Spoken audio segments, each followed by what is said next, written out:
Many of you, through the Society page on Facebook, will know of Simon's recent endeavours, which I think is about the best way of describing it. I think a shared endeavour, yes, but shared in a different way.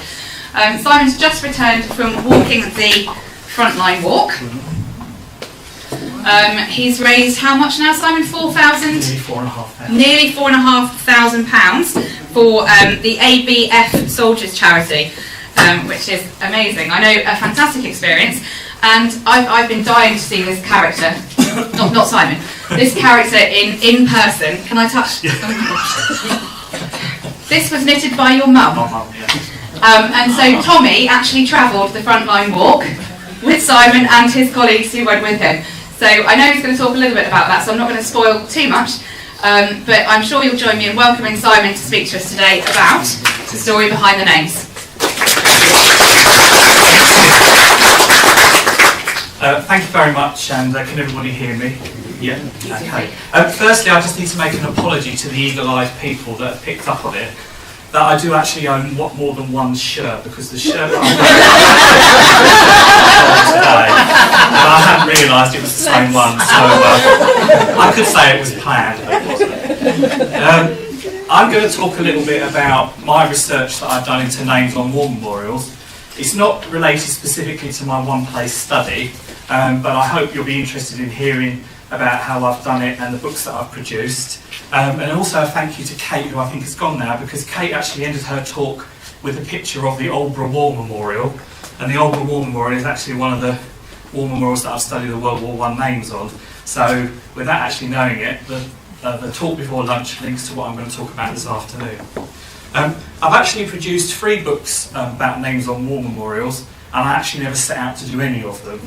These things just snowball, and like Phil said this morning, it's important to record these stories and information while we can, and bits and pieces. So I'm going to go through bit by bit of what I've done since 2011.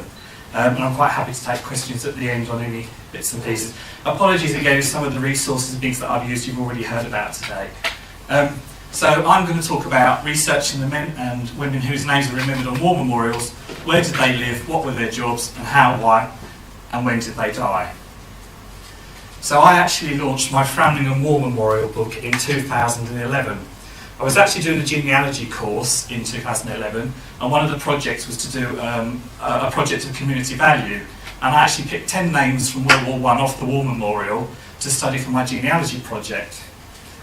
Unknowingly at that time, Framlingham War Memorial was actually 90 years old in 2011, having been erected in 1921, and I'd run an article. The town produces a magazine, and I'd actually done an article in the magazine just asking if anybody had any photos or information about the 10 names that I'd picked to research, which I had a good response to.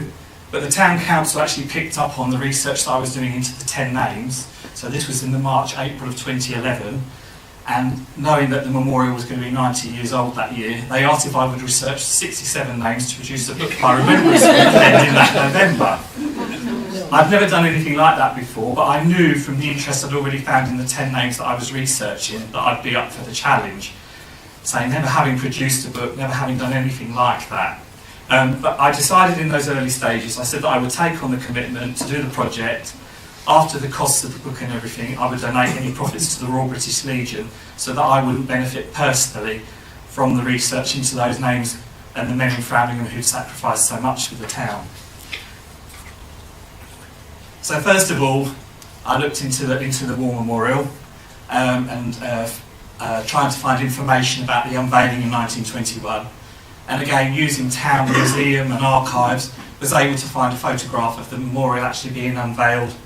And a bit like someone said earlier, the nearest people to the memorial, obviously the family and the relatives, etc. So that's a picture of the War Memorial, which was unveiled on 30th of March 1921. After the War Memorial was unveiled, they obviously put all the flowers on, again taking some more pictures. But it's interesting to note, and again something that a lot of people in the town didn't realise, that the wording on the War Memorial when it was unveiled in 1921, the front panel, was different then to how it is now. So that's something that will become apparent later on. But again, a lot of people didn't know that until we found these photographs. And again, I'd imagine some of these are the children and relatives of the men that died. Again, that's another one. The first thing that I did was obviously to start with the names. Obviously the names were on the war memorial in alphabetical order. It had the name and the rank, and obviously just initials, no Christian names.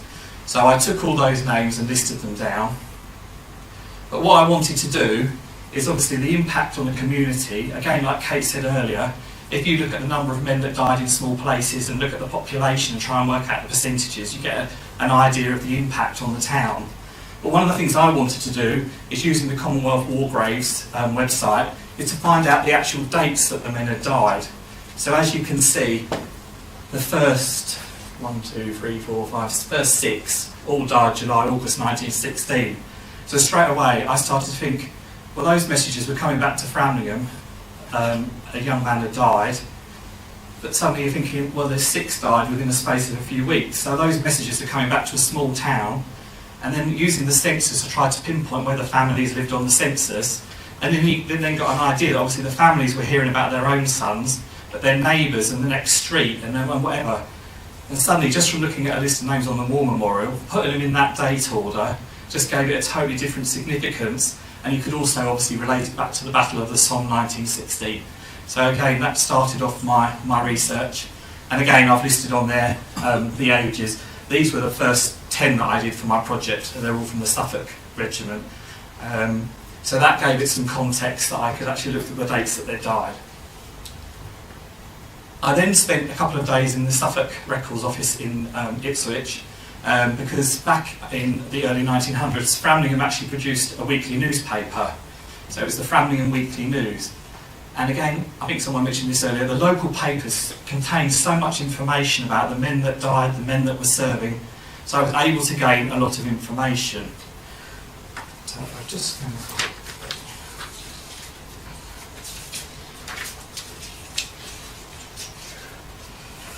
So, for example, trying to find out bits about the family and the wider picture. So, for example, this is from the Framlingham Weekly News, 13th of October 1917. Though not as yet officially notified, there is no doubt that Private Walter Thompson, son of Mr. and Mrs. Samuel Thompson, has fallen. The sad news having been received from Frank's self in a letter to his mother. So the information that the son had probably died had come from a friend or a colleague that had written to their parent in Framlingham. Private Thompson was mobilised with the Framlingham Territorials when war broke out, and had been in training in several parts of England until a few months ago, when he was passed for active service and after a few days draft leave crossed to France. A series of severe engagements in which he fought, culminating in his death on September the 26th. Private Thompson was well known in Framlingham. For some years prior to the war, he was employed by Mr. C.P. Dowsing and later Mr. G.T. Cooper, and he had won for himself the character of a conscientious and capable workman and a well-respected townsman. He leaves a widow, a daughter of Reuben Meadows, and 4 children, for whom the deepest sympathy is felt. Deceased was one of 4 brothers on active service on the Western Front. So again, going back to earlier talks today, I could straight away from that newspaper article, although the other brothers may not have died, we knew that there was 4 members of that family away serving on the front line. So I learned so much from the newspaper archives, and also occasionally there was a photograph that I could use as well. The other thing that was very interesting, obviously I wanted to research the names on the war memorial, but I was very interested in about the war memorial, how it was funded, where it was decided to put it in the town. And when I asked Kate a question, I actually found letters in the local paper from 1916 when the local people were actually talking about what type of memorial they'd like, where it should be. And there was lots of banter between locals about some thinking it should be in the churchyard, some on the market hill, etc. I was then also able to find, so it's quite small, but actually one of the local papers was actually a list of everybody that had subscribed to the war memorial because it was publicly funded. And again, a lot of the people that had given donations to the war memorial were relatives of the men that had died or their employers. So you could relate the information back and see, which is probably something we wouldn't have put in the newspaper now, but you could see exactly who donated what, and there was so much information that I could find for that. And also, again, in the newspaper, I'd say there was a post-war memorial letter there, and then also after the War Memorial was unveiled, there was accounts published in the newspaper, so all the people that had donated knew exactly what their money had been spent on. So I was able to find so much information in that local newspaper. Family information.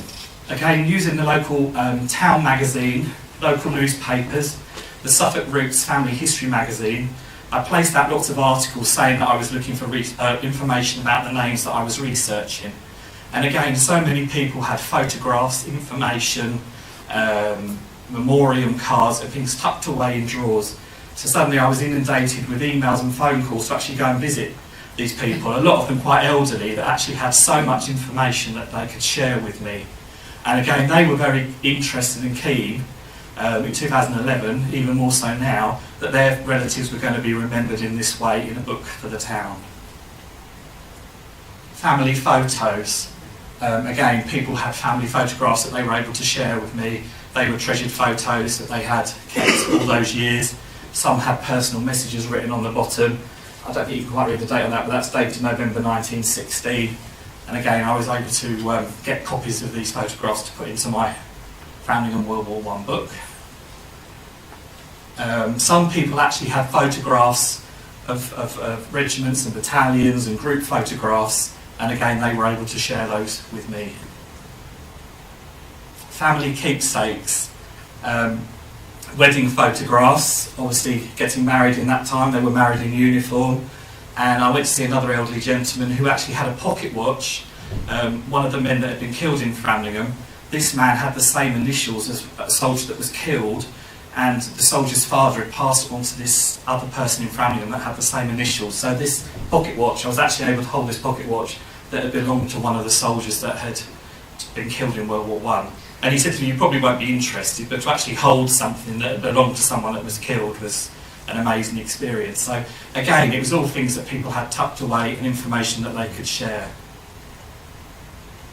I spent time going over to France and to Belgium to get a feel for where the cemeteries were, the monuments were, and if I didn't have a photograph of the soldier, I could actually get a photo of the monument or the grave that I could include in the book. And again, it was to get an idea of how close some of the cemeteries are. You go to the cemeteries and you have big information panels about the battles and why that cemetery's there. So again, I was able to gather a lot more information. So that was Framlingham World War I, launched in November 2011. I thought, great, that's finished. I was then asked if I was going to do the World War II names. And thankfully, there are not so many World War II names. But obviously, to put a book together, I needed to try and see what else I could include in that book to make it, to justify and have enough information to produce the book. You can't quite see from that photograph, but where I mentioned that the front of the War Memorial had changed, in World War II, they'd actually removed the front panel and the World War II names were added to the front of the War Memorial. Oh, sorry, I've got pictures. Yeah, so that was changed from the original. And a lot of local people haven't even realised that had changed. No one had really thought, well, there must have been something on there at the end of World War I. And I say, these were added on from World War II, and as you can see at the bottom, there's actually a Miss Harvey and a Mrs. Stannard. There's actually civilian names on there because a couple of bombs did fall on Framlingham in World War II, and local people were killed. For World War II, there was a fantastic resource again at the Framlingham Town Museum. There's a project ongoing at the moment called the Framlingham Photographic Project, where they're trying to get photographs from all local residents and put them onto a website so that all the photographs can be shared with local people. So there's lots of information there. And for anybody that knows Framlingham, Framlingham Castle's just behind here, which is a well-known landmark, so we know that that was definitely taken in Framlingham. And there's lots of information from that. Again, World War II, family photographs. Some relatives had photographs of, like we said, the wooden crosses on the graves before they were eventually changed to the stone. They had the wedding photographs. So again, although the World War II research was slightly different and looking at lots of different battles in different places, there was still the resource of information from the families. And obviously being more recent, there were people that are still around that were able to share a lot more information about that. So going on again, I said that there was a lady on the bottom of World War II and her son. A lady and her son were killed in World War II when a bomb was dropped on their house, and someone had actually kept the original newspaper clipping about the funeral from the newspaper, which again had lots of local people's names in it, and again I was able to gather more information from that.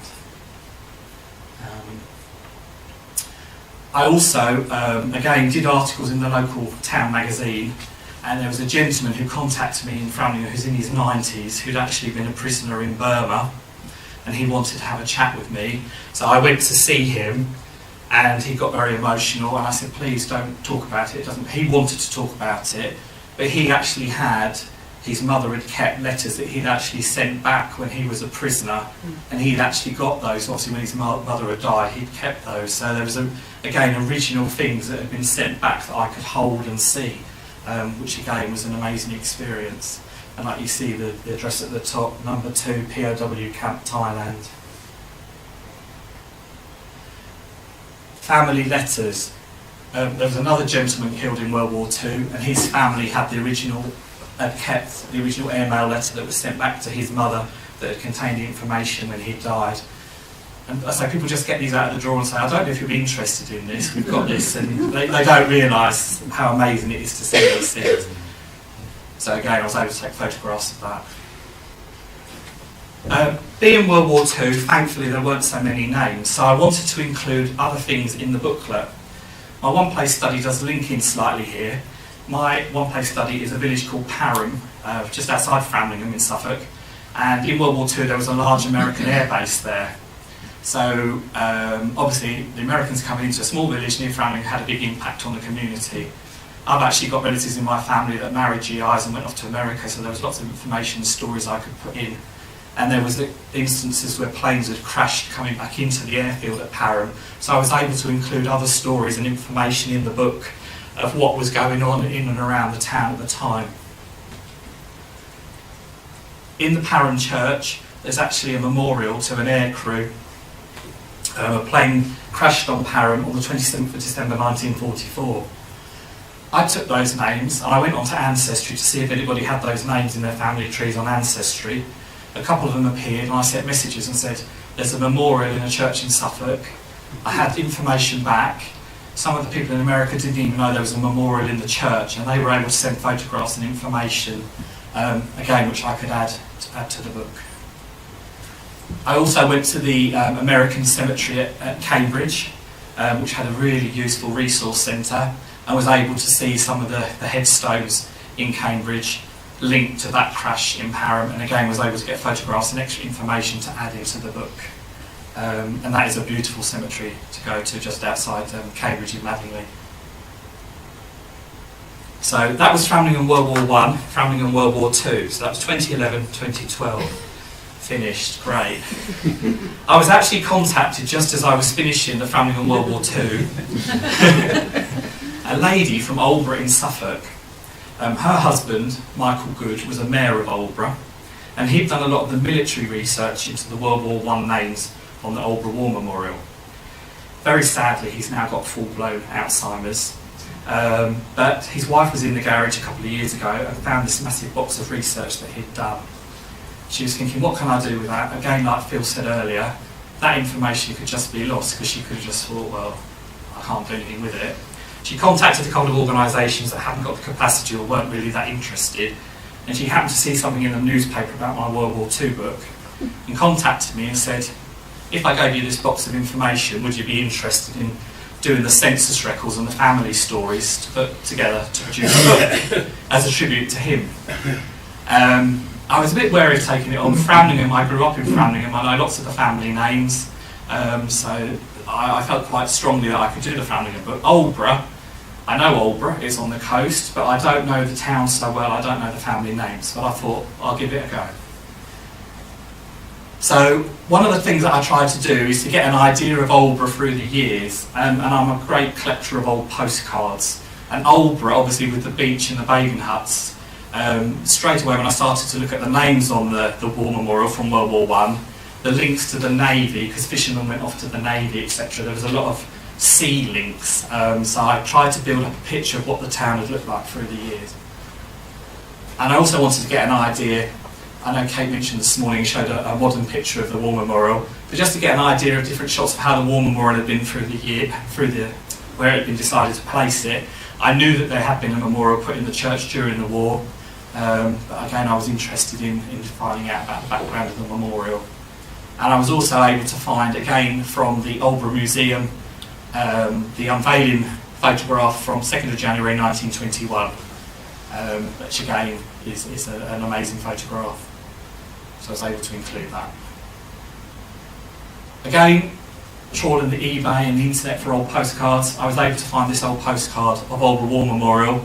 I'm not quite sure what year it is, but again with the flowers on it, it was another poignant photograph that I could include in my book. I also, by searching Aldeburgh and postcards, was actually able to find a postcard that had been sent in 1917. It says on active service, it had been sent to an address in Suffolk. The person that sent it, or the family name, is not someone that died, but again, looking at the postcard, Christmas scene, and the writing on the back would be on active service and passed by the censor, it was another find and something that I could include. So I always try all combinations when searching the internet to find things related to what I'm researching, and I'm sure everybody does that as well. Again, family photographs. There were two brothers on the Aldeburgh War Memorial. A lady contacted me. She had very little information about her two uncles that she knew had died in World War I, but she had these fantastic photographs, a bit like Kim had two photographs earlier of two brothers. Such poignant photographs, such young men, and like any research, it brings those names to life so much more once you start to see the faces, and you just find a bond with these people even though you don't know them. Also, again, a postcard I found on eBay that some of the Belgian refugees came to Aldeburgh. There was a Belgian children's home in Aldeburgh, and there was quite a lot of information using the local newspapers and information again that I could include in the Aldeburgh book. Another lady contacted me. I went and had a lovely chat in the morning and a cup of tea with her.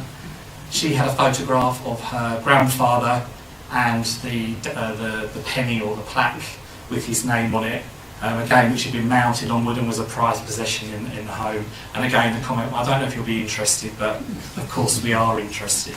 And to see the photograph of him in his neighbour. And again, as you can see, he was an older person as well when he went off to fight.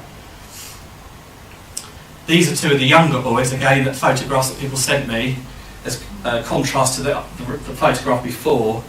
The young lad in the middle there and this young lad here were both killed, and just seeing how young they looked, again, it just, I say, you form a bond with these people as soon as you see the photographs. Official documents, obviously I used lots of official documents that I could use, like the census records, the medal cards, records from the National Archives. With the Aldeburgh book, Michael Good had done a lot of research, and he'd actually copied lots of the war diaries from National Archives, and he actually had in some of the information, there was copies of the telegrams and things that were sent to the families, so there was lots of extra information that I could use. So I went on to do that one, and that launched in March this year. As Kirsty mentioned, I've done a lot of this research now into Framlingham World War I and Aldeburgh World War I, and the book was launched in March this year, and I thought, what can I do in this centenary year? And I happened to see at a conference, I went to a leaflet, the ancestry.co.uk walk. So I signed up for this in April, spent the summer training for it, and last weekend was away for 5 days, walking for 3 days, actually walking 75 miles of the old World War I front line, cross fields, through woods, etc. Walking in the footsteps of the people that I'd researched, which was an amazing experience. And even though I've been to France several times, travelled from cemetery to cemetery by car, doing it on foot was a totally different experience. And then I had the privilege, last Saturday evening, the top 3 fundraisers for the walk, actually got to lay the wreath at the MENIN gate last Saturday. And that is one of the most amazing and emotional things that I've ever done.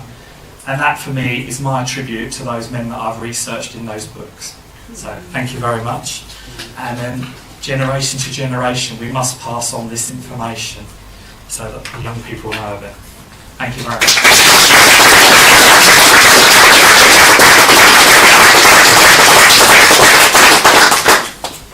Speedy Gonzalez sticking over.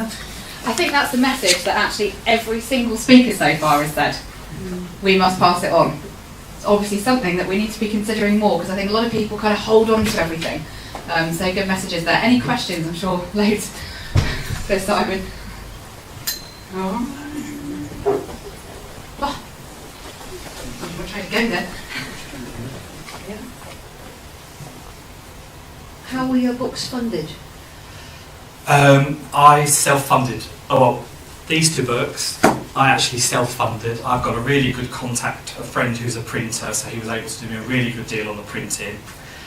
So I laid out the money originally for these books, and once I'd covered the costs, we gave the remainder to the Royal British Legion. And I should just add, from those 2 books, we've sent nearly £1,000 to the Royal British Legion already. So. This one was done slightly different. I did it in collaboration with Michael's wife, so that was slightly different. She laid out the money for that, but we've already sold over 300 copies since March, so we've recouped our costs on that. But we made the original outlay on that. These 2 books I did myself, were sold in the local newsagents and bookshop. This one we actually did slightly different. I applied for the ISBN number, and it's on Amazon, and it's done slightly different. Each book that I've done, I've learned as I've gone along and learnt new things. But again, I hadn't got a clue when I did the first one, so it's been an amazing experience. So, thank you. When you were doing the books, how did you tackle the sort of copyright and rights issue? Did you? With the newspaper articles from the, like when I went to the records office, the newspaper articles, I wouldn't actually put the copies of the newspaper articles, I would type out the wording and obviously credit the records office at the back. Postcards, some of the postcards and pictures were that so old, over 70 years, that I was able to use them, and I put a disclaimer in the back. Where I could get information, or obviously the acknowledgements, I would put those in. And again, where people have given me information and photographs, I acknowledged everybody in the back, but I made sure that I put that disclaimer in to say apologies if I haven't acknowledged someone. And on the Framlingham one, we did a second print run, and I was actually able to make 2 or 3 changes before we did the second print run on that, so that we could add bits and pieces. Brilliant. Janet's going to let me run to the other side of it. Absolutely. It sounds like I'm not the only person in the room who's wondering if there's any way we could learn from what you've learned in doing the books, and I wonder if there's any I hate to either tell a society what to do or give you more work, but if there's any mileage in being able to learn further from you, whether you write something for destinations or do a hangout on air, or I was due to do a hangout a couple of weeks ago, and then with other commitments and then this talk coming up, I didn't do that. But interestingly, I have been contacted. The university in Ipswich had a group of mature students doing Shotley War Memorial, and I was asked to go in and speak to them about things that I've done in my research. And on Remembrance Sunday, there's Sevenoaks War Memorial in Kent. There's a book coming out then by a friend of mine who was inspired by what I've done, and he's done a book. So I've tried to share information where I can, and I'm happy to do that. I meant as much on the logistics of self-publishing and what you've learnt on the publishing side as much as how to research the memorials, but thanks. Yeah, I can do that. Brilliant. I I know he's on video saying that. I need to learn to say no, you see. Don't we all? I've only just discovered the value of old postcards, but have you a recommended website which has helped you the most in your search? There are several different. I mean, I do a lot on eBay, but there is, I think it's just called Old Postcards, and the people that run that is a really good site. And I've emailed them and said, if you ever get postcards in of these places, can you let me know? Yeah. And then there's, is it Del Camp or something, another website where lots of buyers go, a bit like eBay, but that's specifically postcards. But I could probably get the links, and I can pass those on. If there's any that you can recommend, perhaps put them, you know, on the website of the society, on Facebook, whatever. Or in the articles.